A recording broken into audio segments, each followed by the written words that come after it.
Day 3 today. More damage everywhere. Stuff's just starting to melt now, and night's coming, so it's just gonna freeze all up again. Got a good 1.5 inches, 2 inches. Ice on everything. God. Trying to stay out from underneath all the trees. That's always a good thing. But onward. Let's look at the lessons we've learned today. If you're working underneath the corner of anything that has icicles, you need to clear them, because sooner or later they're going to break, and that can hurt.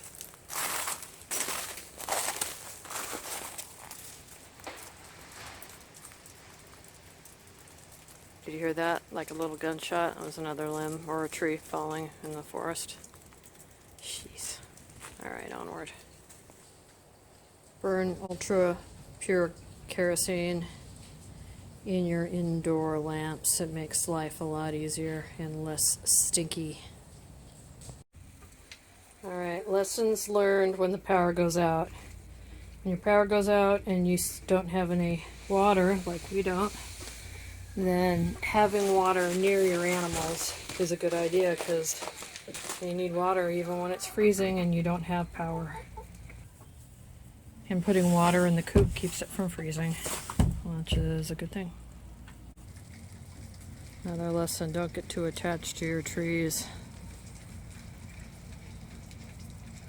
All my fruit trees I think are dead.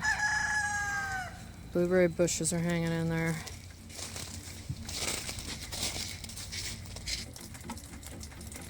Even though you have plenty of water in your house, so always gather some for the animals if you need extra. You never know when the power's going to come back on. Know how to get your garage door open when the power goes out. A lot of you people think, or a lot of us think we know how to do it, but have never done it. So, try it. The garage makes a very nice refrigerator and freezer when the power goes out in the house and it's freezing outside. Battery powered radio, solar lights are good things. Having lots of extra water is a very, very good thing. Always have a lot of firewood, and always, if you can, keep a pot of water on the stove and keep it simmering so you have hot water for washing and cooking. So when that water is hot, pouring it into a thermos is a great idea, and then you can get the next pot going. Have your backup lights, have the fuel to use them, and know how to use them. These hurricane lamps are cheap. They're the Dietz ones. They're gigantic. Some even have a cooktop on them. They're great, as are these Aladdin lamps. A little bit more difficult to use, but they put off a 60-watt bulb amount light, and with this reflector it lights up the whole room, but again you have to have the fuel to use it. I'm going to harp on water again, but again, because we don't have power, which means we don't have running water, you need to be able to flush a toilet if you choose to, and if you don't, that's fine as well. You'll have to pick a place in the yard, but we have plenty of extra water, so we're choosing to use it. So even in these low light conditions, this single solar panel is almost fully charged. This unit back up again, we're at 98%.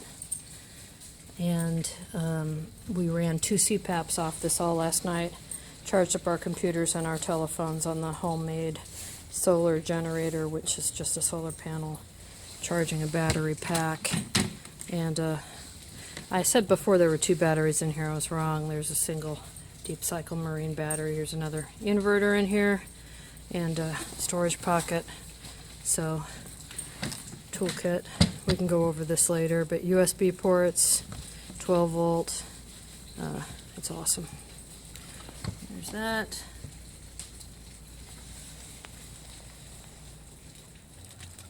Rain barrels, more water for the animals. And for us, frankly, if we need to boil it.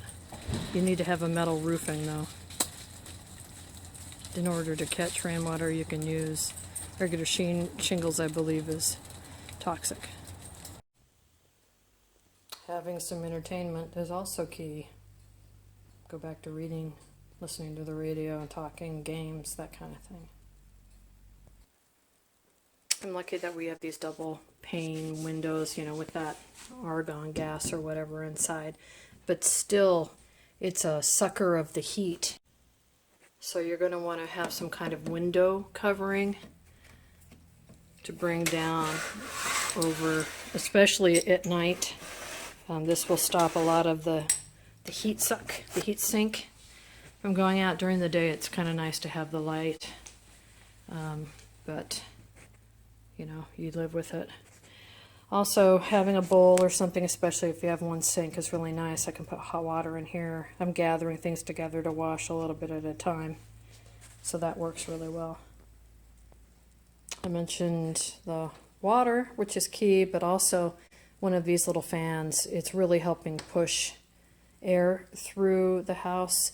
But in addition to having those, sorry for the spin, the window coverings that we talked about, these are drapes, but they could be blankets, they could be tarps, they could be anything. But definitely when the evening time comes, we're going to go ahead and cover those up. And this is something it may be hard for you to see, but all of the bedrooms and any extra room has the door closed. And we do that because we don't need to heat that area. We just want to heat our main living space. And frankly, I'm thinking about putting up something over this that goes into my front door, and then there's a living room on that side as well. Our fireplace goes through to both sides, so heat is already getting sucked in there. But let's take a look. This morning we got up, it was 55. It's 63 in here. That's fine. So we'll just keep at the fire and the firewood. Another thing that we learned, here's an old Army wool jacket. I've got ski pants on right now. I got 2 pair of wool socks on. Having extra warm clothes just for the house and another set for working outside. That's also key.